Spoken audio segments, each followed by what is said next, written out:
Welcome to cookings. இன்றைக்கி நம்ம வீடியோவில் எப்படி வெண்டைக்காய் புளிக்கணும்னு செய்வாங்க வீடியோக்குள்ள போகலாம். இப்போ வந்து பார்த்திங்கன்னா வெண்டைக்காய் எடுத்திருக்கேன். அதை வந்துட்டு நம்ம வாஷ் பண்ணிவிட்டு கட் பண்ணி எடுத்துக்கலாம்.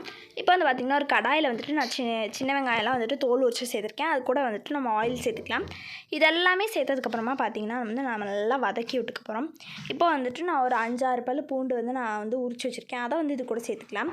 சேர்த்துட்டு நல்லா வந்துட்டு நம்ம வதக்கி விட்டுக்கலாம். இப்போ நல்லா கோல்டன் கலர் ஆனோடனே நம்ம வந்துட்டு டொமேட்டோ வந்து கட் பண்ணி வச்சுருக்கேன். அதை வந்து இது கூட சேர்த்துட்டு நல்லா வதக்கி விட்டுக்கலாம். இப்போ நல்லா வதங்கினதுக்கப்புறமா இப்போ நம்ம ஒரு மிக்ஸி ஜாரில் சேர்த்துட்டு அரைச்சி எடுத்துக்கலாம். இப்போது ஒரு கடாயிலேருந்து நம்ம எண்ணெய் ஊற்றிக்கலாம். எண்ணெய் ஊற்றினதுக்கப்புறமா பார்த்திங்கன்னா கொஞ்சமாக கடுகு சேர்த்துட்டு கொஞ்சமாக வந்துட்டு கருவேப்பிலை சேர்த்துக்கலாம். இப்போ நம்ம வந்து வெண்டைக்காய் கட் பண்ணி வச்சுருக்கோம் இல்லையா, அதை வந்து இது கூட சேர்த்துட்டு நல்லா வந்துட்டு மிக்ஸ் பண்ணி வச்சுக்கலாம். நல்லா வதக்கிக்கலாம்.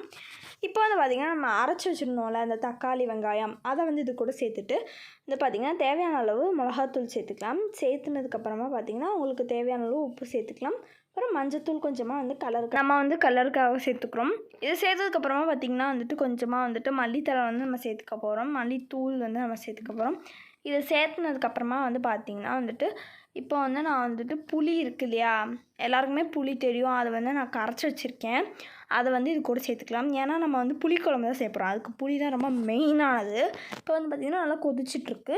இப்போ வந்து நம்ம ஸ்டவ் ஆஃப் பண்ணி இறக்கிடலாம். லாஸ்ட்டாக மல்லித்தழை சேர்த்துக்கலாம். அவ்வளோதான் ஃப்ரெண்ட்ஸ், இது ரெடி ஆகிடுச்சு. இதை நம்ம சர்வ் பண்ணிடலாம். இது சாப்பாட்டுக்கு சூப்பராக இருக்கும். இதை கண்டிப்பாக ட்ரை பண்ணி பாருங்கள். இந்த வீடியோ பிடிச்சி லைக் பண்ணுங்கள், ஷேர் பண்ணுங்கள், சப்ஸ்கிரைப் பண்ணுங்கள். மறக்காம எங்களுக்கு அப்புறம் எல்லா அடுத்த சந்திக்கிறேன். டாடா பாய்.